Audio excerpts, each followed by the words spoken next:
say good things about Meghan Markle because right now we're at the tail end of BLM and you can't insult a woman who's doesn't even, if I'm looking objectively. Meghan Markle victim. So let's take care of Elon Musk, and then the rest of us will be convinced that this pretty princess is having a victim. Meghan is a trained actress. What she does is that she studies people. She's not a good actress, but she is a trained one, right? She's been doing it her entire life. Candace Owens has dropped a bombshell, and trust me, people are buzzing. She's thrown out some shocking observations about Meghan Markle's birth story, and honestly, it has everyone talking. And if that wasn't enough drama, a hospital insider has now come forward with their own version of events. But here's the juicy bit. When you stack their story against Harry's memoir, oh boy, things don't line up. Health professionals who've looked closely at the timeline are already raising eyebrows. The deeper you dig into this, the more the cracks show, and suddenly, what looked like a fairy tale birth is starting to feel like a puzzle full of missing pieces. Trump indeed did drop, and I will pin for you the exact moment that it did. If we're able to capture. So let's get into Harry's own words. In Spare, his memoir, Harry doesn't hold back. He paints this glowing picture of Archie's birth. According to him, Meghan had not one, but 2 epidurals during her stay at Portland Hospital. And then, wait for it, they supposedly went back to Frogmore Cottage just 2 hours after the birth. 2 hours. Can you even imagine? Let's pause for reality here. The drive from Portland Hospital, which is right in the heart of central London, to Frogmore in Windsor, takes about an hour on a good day. That means everything else, delivery, recovery, checks, packing up, was crammed into the remaining hour. Sounds rushed, doesn't it? Even seasoned healthcare workers have raised their hands like, hold on, this doesn't add up. It wasn't a tabloid rumor.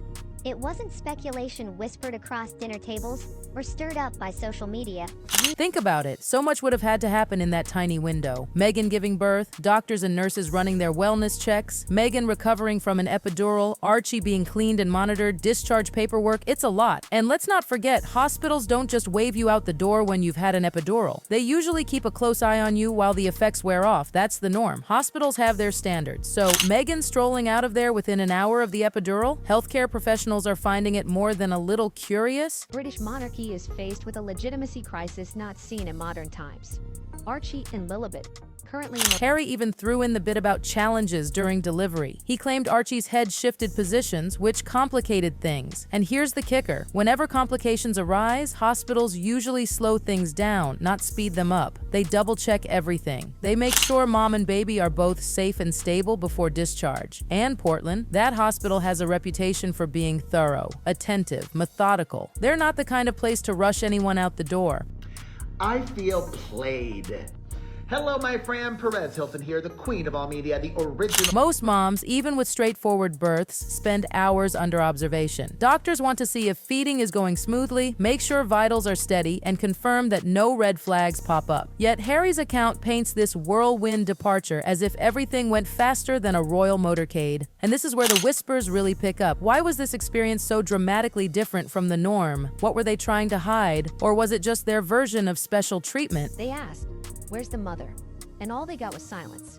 Tonight, an explosive development shakes. Now, Harry and Meghan had their reasons, or so they've said. They talked about wanting to avoid chaos at the hospital. They didn't want a swarm of paparazzi clogging the halls, disrupting other families, or making things uncomfortable. Honestly, fair point. That consideration was thoughtful in its own way. But let's not kid ourselves. Their relationship with the press was already a battlefield at that time. They were desperate to shield themselves and, more importantly, their newborn from the media's relentless gaze. Some rumors that she's not a mum and never has been. Just when the difficult Duchess wanted all the talk of her fake baby. And who can't relate to that? Every parent wants those first moments to be sacred, private, away from flashing cameras and screaming headlines. Still, even though Harry claimed they followed the official press protocols, things didn't go the way royal announcements usually do. The machinery of the monarchy, which thrives on traditions, wasn't exactly humming smoothly that day. Some rumors that she's not a mum and never has been. Just when the difficult Duchess wanted all the talk of her fake baby. In fairness, it's probably true that all of these explanations hold a grain of reality. Meghan and Harry were juggling a storm of emotions: joy, fear, defensiveness, protectiveness, all under the world's microscope. Royal births aren't just family affairs. They're public spectacles bound by tradition. The Queen is always informed, royal doctors are kept in the loop, and the protection officers hover around every corner. Balancing that with Harry and Meghan's desire for privacy, it was a recipe for conflict, and you could feel the tension simmering beneath the surface.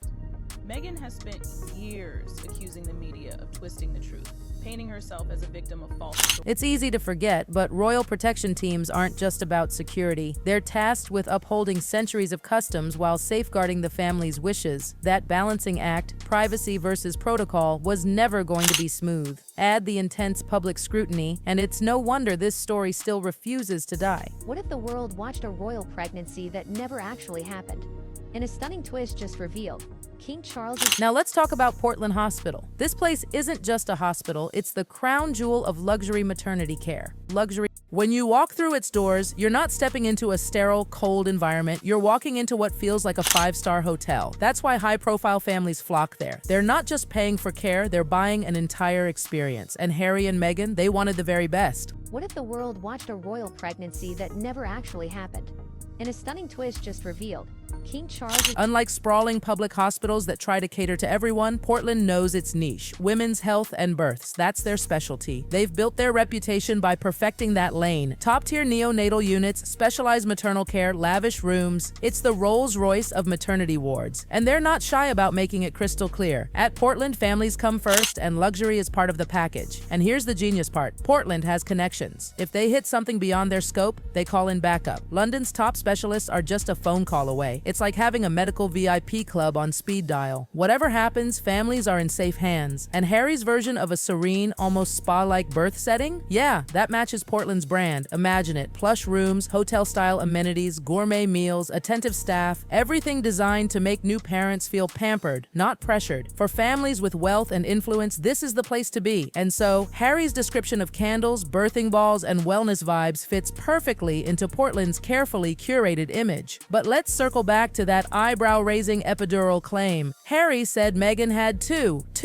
Medical professionals almost gasped. You see, epidurals don't work that way. Usually a catheter is placed once, and that line delivers the pain relief throughout labor. Adjustments are made on the same line, turning it up, down, steady, whatever the mother needs, removing it and redoing the entire procedure. That's rare. It's possible, sure, but unusual enough to make doctors everywhere ask, why?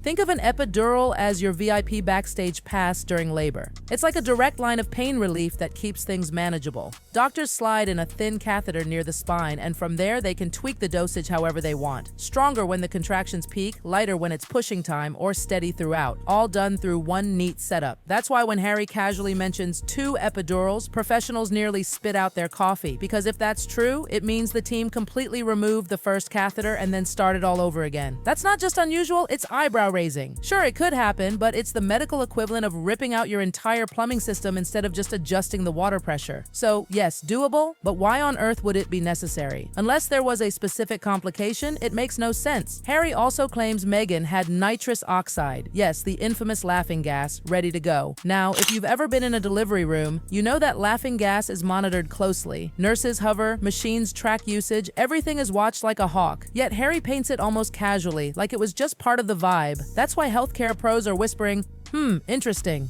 And here's where the intrigue deepens. The palace? Silent, completely refusing to comment on these quirky details.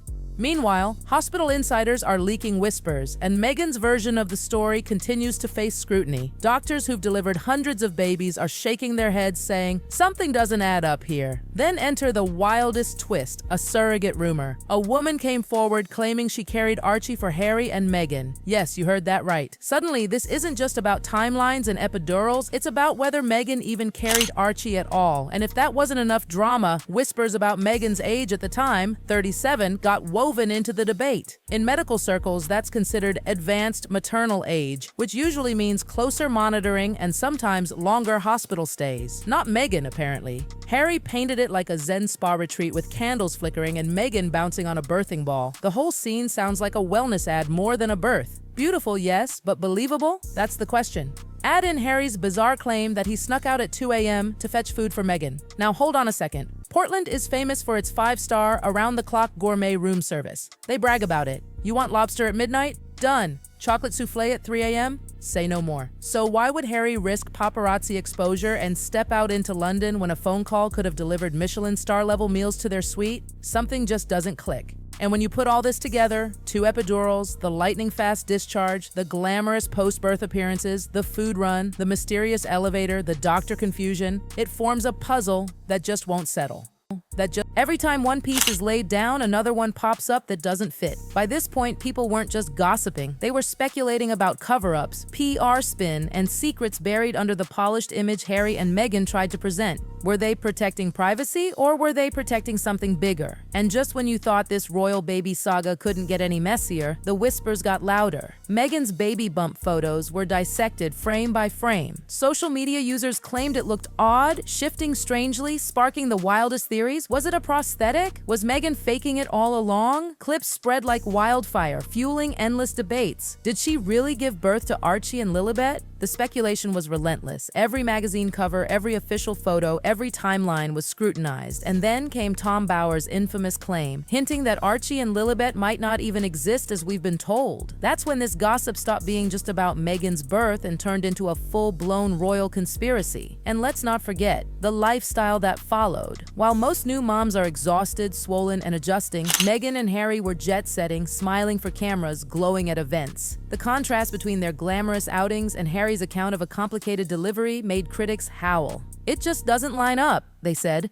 Healthcare professionals weighed in again. After epidurals, after supposed preeclampsia, after the drama Harry described, Meghan should have needed more rest, more observation, more time. Instead, she was picture perfect and the internet never forgave her for it. The details only piled up. The gourmet food run that made no sense, the secret elevator no one else at Portland had ever seen, the confusion about doctors, the palace's eerie silence. Each element added another crack to the story. And here's the wildest part. The fascination hasn't died down. Years later, people are still asking the same questions. Did Meghan really give birth? Was it a surrogate? Was the timeline fabricated? Or was this just a couple fighting tooth and nail for privacy in a world that refused to give them any? What we do know is this. Candace Owens poured gasoline on a fire that was already smoldering. With her receipts and observations, she reignited the gossip storm. And that hospital insider, their account made sure the flames kept roaring. Love Meghan or loathe her, one thing is undeniable. This birth story has become one of the most controversial, talked about royal sagas in modern history. And every time someone thinks it's fading, another detail, another rumor, another revelation drags it back into the spotlight. So, what do you believe? Was Meghan's pregnancy exactly as Harry described, a serene, beautiful moment of love and new beginnings? Or was it the carefully staged fairy tale of a royal couple desperate to control the narrative? One thing's for sure, this story isn't just gossip anymore. It's a riddle, a scandal, and a mystery rolled into one. And until the truth is undeniable, people will keep whispering, keep doubting, and keep digging. Because when it comes to Meghan Markle's pregnancy, the world isn't just curious, it's obsessed. Curious.